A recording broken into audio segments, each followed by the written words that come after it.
Di tengah kerasnya persaingan Serie A, ada satu nama berdarah Indonesia yang kembali bersinar. Setelah sempat menepi karena cedera, sosok penjaga gawang tangguh ini kembali ke bawah mistar gawang dan langsung memberikan dampak instan. Ini adalah kisah tentang kualitas, mentalitas, dan sebuah comeback yang membanggakan. Kita bicara soal Emil Audero Mulyadi, salah satu andalan kita di bawah mistar gawang Garuda.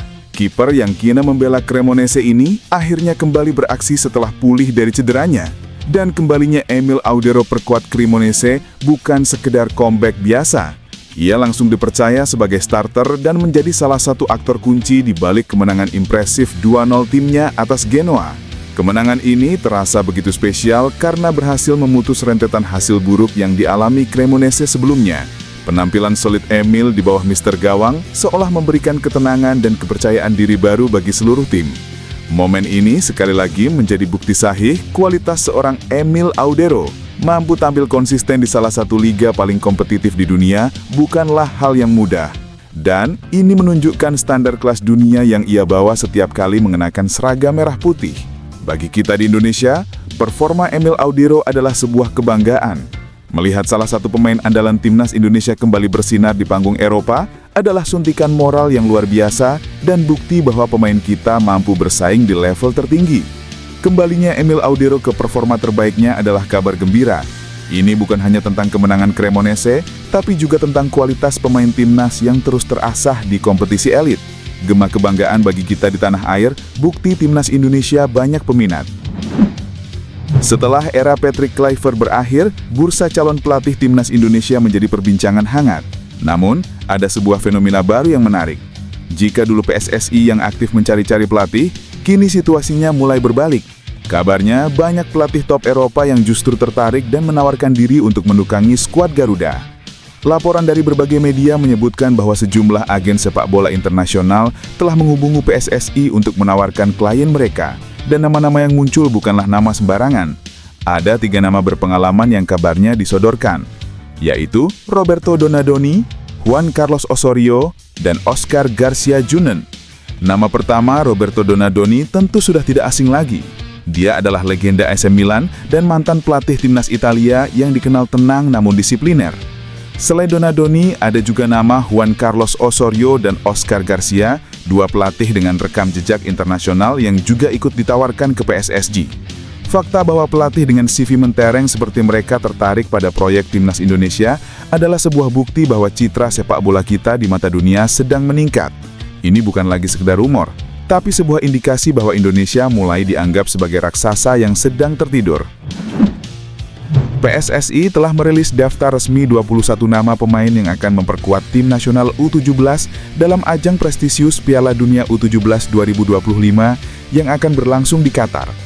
Pelatih kepala, Nova Arianto, telah memilih komposisi tim yang seimbang, terdiri dari 10 bek, 5 gelandang, 3 kiper, dan 3 penyerang. Kombinasi kekuatan skuad ini memadukan talenta-talenta terbaik dari kompetisi domestik dengan beberapa pemain yang berkarir di luar negeri atau dikenal sebagai pemain diaspora.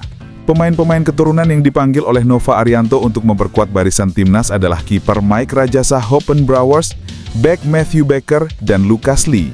Partisipasi kali ini sangat bersejarah sebab merupakan debut kelolosan Indonesia ke putaran final Piala Dunia U17 melalui jalur kualifikasi resmi. Sebelumnya, pada edisi Piala Dunia U17 2023, Indonesia menjadi kontestan otomatis karena berstatus sebagai negara penyelenggara turnamen. Untuk memastikan diri melaju otomatis ke fase gugur babak 32 besar, Timnas Indonesia U17 harus mengamankan posisi 2 teratas di klasemen akhir Grup H. Regulasi turnamen juga memberikan harapan tambahan. Indonesia masih memiliki kesempatan lolos ke babak 32 besar jika berhasil menjadi salah satu dari 8 tim peringkat ketiga terbaik dari total 12 grup. Pemain timnas Indonesia Nathan Chueon mencetak gol perdananya untuk Willem II saat membantu timnya meraih kemenangan telak 7-0 atas FC Dordrecht pada Jumat dini hari WIB. Bermain di Stadion Koning Willem II, tim tuan rumah tampil dominan sejak awal.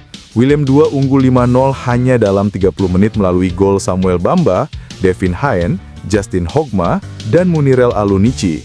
Nathan kemudian menutup babak pertama lewat sundulan indah pada menit ke-39 setelah menerima umpan sepak pojok dari Nick Dudeman.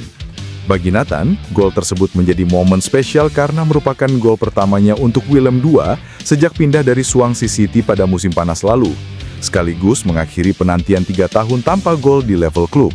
Terakhir kali ia mencetak gol terjadi pada September 2022 saat masih berseragam Excelsior Rotterdam. Kini, Nathan telah mengoleksi 6 gol sepanjang karir profesionalnya. Kontribusinya ini menunjukkan peningkatan kemampuan ofensif meski berposisi sebagai bek.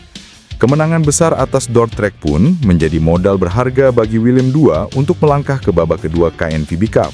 Pemain belakang Indonesia Jai Itzes tampil paten di pekan 9 Serie A. Itzes membantu timnya US Sassuolo meraih kemenangan dengan skor 2-1 atas Cagliari pada Jumat di Stadio Unipol Domus, Cagliari. Kemenangan yang didapatkan Sassuolo ini membuat mereka untuk sementara berhasil menembus posisi 10. Melihat statistik Itzes di situs Flashscore, bek yang musim lalu membela Venezia itu mendapat rating 7,1. Angka itu merupakan tertinggi ketiga dari semua pemain Sassuolo di pertandingan lawan Cagliari. Di laga itu, Itzes membuat 7 kali clearances, 1 tackle sukses, 2 kali memenangi duel udara, dan tingkat akurasi umpan mencapai 95%. Pelatih Sassuolo Fabio Grosso berkata kemenangan di laga tandang ini sangat berarti bagi timnya. Sebab, ini menunjukkan mentalitas tim yang solid di luar kandang. Babak pertama kami diblok oleh lawan dan menciptakan sedikit peluang. Namun di babak kedua, dengan mobilitas yang lebih baik dan kontrol lapangan dengan lebih tenang, kami berhasil menunjukkan permainan kami dan mencetak gol, jelas Grosso di situs resmi klub. PSSI memastikan akan menunjuk pelatih baru Timnas Indonesia sebelum agenda FIFA Matchday pada Maret 2026.